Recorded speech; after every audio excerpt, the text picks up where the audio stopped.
Hello guys, Flanker here. The point of this video is not to mock or make fun of the Ashes of Creation community members. The goal is to, well, I guess you'll figure it out yourselves. So let's go. There was a comment in the chat that I noticed yesterday that someone was complaining like, oh, not every single NPC is moving, so some of them are just standing still and not doing anything. And I'm like, bro, it doesn't need to be perfect right now. It should be just good enough for Alpha 2. All those tiny details, polishing and stuff like that, all that can be added later. It's not a big deal. Making NPCs move or do whatever, it's not gonna bring more people to the game. It's not gonna greatly contribute to player retention. But you know what will? Combat, in-game systems like, caravans, PvP, archetypes, that will bring people. And that's the priority. And that's what they should focus on right now. Not on some tiny details that may be like number 247 on their priority list. You know what the funny thing is? It doesn't matter how many times they will actually say like, guys, this is alpha. It's not early access. It's not a finished game. You should expect alpha experience. So there will be bugs. There will be,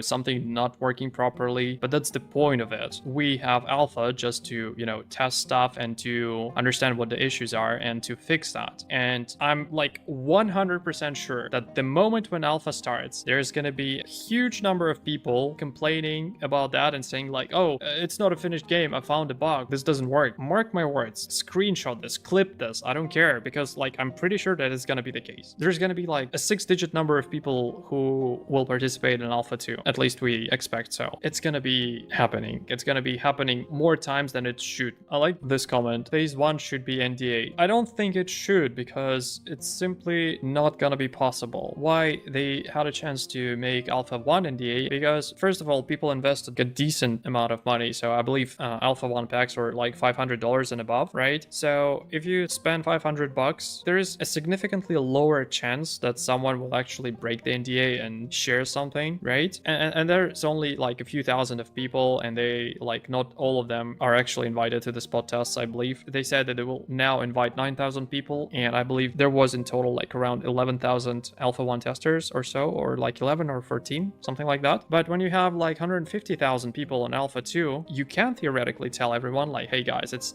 under NDA to not share anything. And people will be like, yeah, good luck with that, because they will just leak everything, right? Because it's just too many people and you can't control that. So even though it could theoretically make sense to make phase 1 like NDA, practically it's either impossible or pointless or all of the above combined. When people say, wait a minute, this isn't a finished game, our response is it's not intending to be. This is exactly that's exactly what I'm talking about. There's going to be a shit ton of people who will be mad because they'll be like, oh, I thought Alpha 2 is good and I can play it and it's going to be all the content because I saw that in the other games. No, you won't. They're asking for feedback. People provide feedback and they're like, okay, we're gonna take this into account, and this is like, thank you for your feedback. It's either irrelevant or it's a suggestion that doesn't really make sense, or like it's just one of the options that they considered, but they decided to choose another option. And people just literally get mad like, oh, they don't listen to feedback. No, they actually do, but it doesn't necessarily mean that they will make changes according to what you want. The fact that your,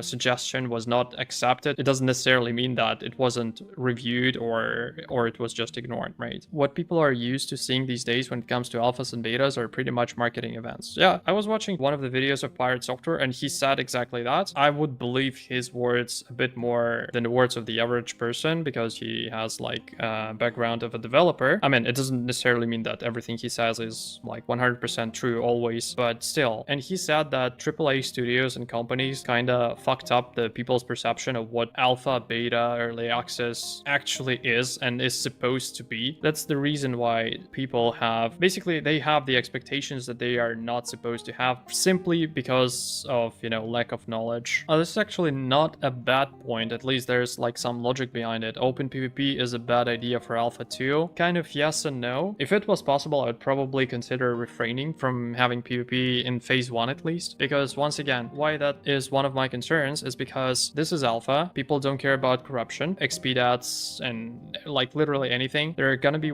like wipes. People will just do all kinds of crazy shit. Obviously, you need to test the PvP and PK system as well. You need to test caravans, you need to test lawless zones, but at the same time, there's gonna be a lot of people who come to the game without actually realizing that this is alpha, not a finished game. They see all this, you know, fuckery happening, and they're like, oh, probably it's gonna be the same on launch. So it's not a game for me because I am like, you know, like PvE player, casual player, or I'm just like, you know, can't take any risk, or I don't like getting randomly killed, and they'll just, you know, get disappointed. Like, it's important to explain those people that this is alpha and it's going to happen. It's not a big deal. You're not losing anything. Yeah, so if you're a new player that comes from WoW or any other game that doesn't really have open world PvP, keep in mind that a huge percentage of PvP happens through those opt-in systems, such as like, you know, caravans, node wars, castle sieges, guild wars. So you have an option to participate or not to participate. And secondly, when it comes to purely open world PvP, in vast majority of cases, if you don't want to participate in it, you will have an option to disengage, to de-escalate, ask friends to help you or something like that. So the cases, like the worst cases when 5 people come to you and they just kill you for no reason, it is possible to happen, but that's gonna be so rare. I expect it to be so rare. Like, it's gonna be like maybe 1% of your playtime, then you just like whatever, not a big deal. Taking into account the consequences for PKing someone, especially PKing a lower level, I don't expect that to be often. So if you don't fight back, the chances that you will get PK'd are not high. That's what I'm talking about. I'm not trying to, you know, talk bad about some person, but are snails and or snakes in Alpha 2? Like, buddy, who fucking cares? Like, why does it even bothers you? It's not important. It doesn't matter. I like also this kind of questions. Like, once again, it's not me trying to be toxic or anything. I don't understand what's going on. So a guy writes, so the desert is a flagged PvP area, like a Lola zone, right? What about the tropics? It's literally on the screen. Lawless turquoise sea, tropics, and it's also gonna be lawless. So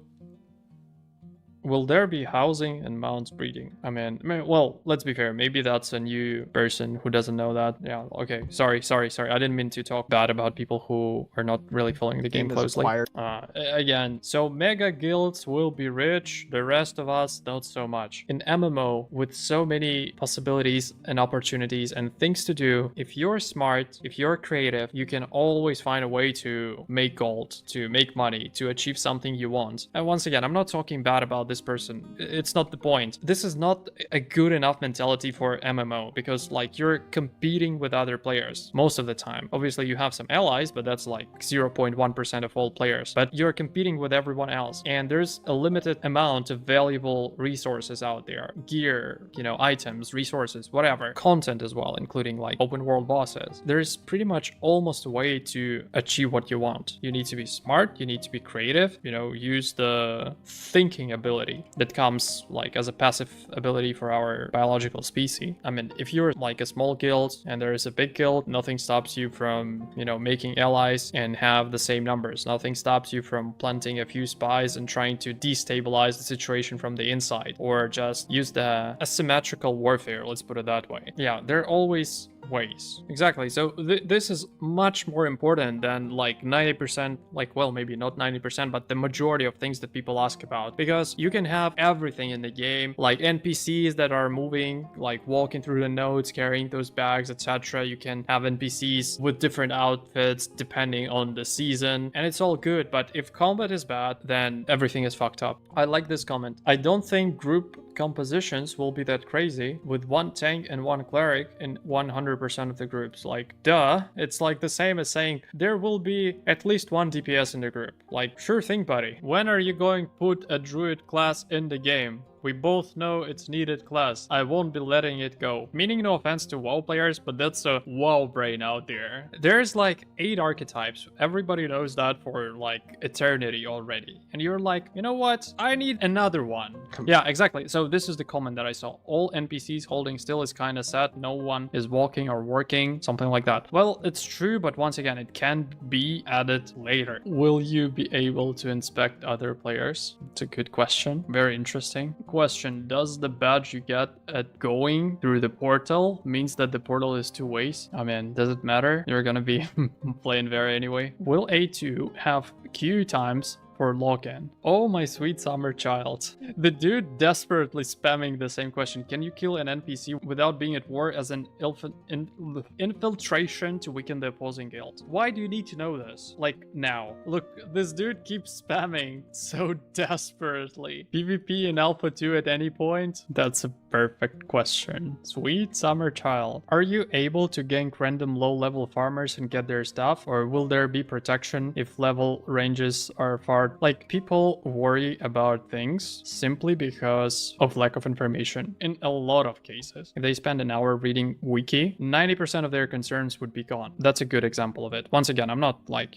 talking shit about this particular person. He just probably doesn't know. But yeah, information is the key. Knowledge is power. I understand that like people ask all kinds of questions, including this one, like will there be maps and dungeons? Like who cares? But wondering about is why they chose that question, because like weren't there any better options, like more relevant to the actual state of the game? Once again, I'm not trying to like be toxic in any way, shape, or form, but it's just strange. Like there's so many questions you can possibly ask about the studio or about the Alpha 2, maps and dungeons. Like dungeons he probably means instance dungeons from what I understand. That's like 20% of all content, and in those 20% you're asking whether there will be a map inside a dungeon. What else do you need? Like a road sign or like a compass or I don't know, a guide? Like it's a dungeon. It shouldn't be that complicated. You won't get lost. I don't think that's a bad it's not a bad question. I don't think there are bad questions, but I don't know how it is relevant. Like ask what did you do in past month to make combat better, for example. Or when there was a tank showcase, for example, people were like okay with it, but then they saw that like the fighter, the bard, and other archetypes, and they said like, hey, these archetypes look better than the tank archetype. Would you consider doing something about the tank archetype so it looks like on the same level as other archetypes that you just shown? That would be a decent one, and it will be relevant to actually like Alpha 2. Like it's the same logic as asking now about some, I don't know, naval content. Like who cares right now? It's gonna be like 6 months after that at best. So that's the point that I'm trying to make. And it also applies to the forum threads, because many people are like, okay, here are my ideas for a class that combines summoner and rogue. I would like to have these skills. Like, brother, it's still almost a year away. What are you talking about? We haven't seen the class itself yet. What's the point of those speculations? Will there be cat girls? Exactly, cat girls, anime girls, hot chicks, bikini armor. That's the question that you should ask, not some like dungeons, some PvP, PvE. Cat girls, number one question. paid extra boob slider sizes, boom, game finance. Yes, true. All of us would pay for that. And nobody will ever complain about it. Not a single one, because like probably 90% of the player base are males, and men will not complain about it whatsoever. What are you gonna say? Oh, there are boobs in game. We don't like boobs. Well. And our last question, which is kind of long. This one's from Talents, and it's regarding content development. It's a little spicy too, I think. Ooh, spicy. You have said in the past that it gets quicker to create biomes as you go on, but even the phase 3 slide only had 5 of the 20 planned zones. So kind of walk us through maybe the process for that. So look, this is actually a relevant question and a good question about the biomes. It makes sense, it's relevant, it's applicable to Alpha 2. This is an example of a decent question in my opinion. Yeah, like look at this. Will there be an underwater world, like entire cities or even nodes? Like brother, we don't even really have nodes on the ground apart from the 5. What are you talking about? If this video was interesting, I'd be grateful if you leave a like and subscribe to my channel. I am Flanker, and I'll see you soon.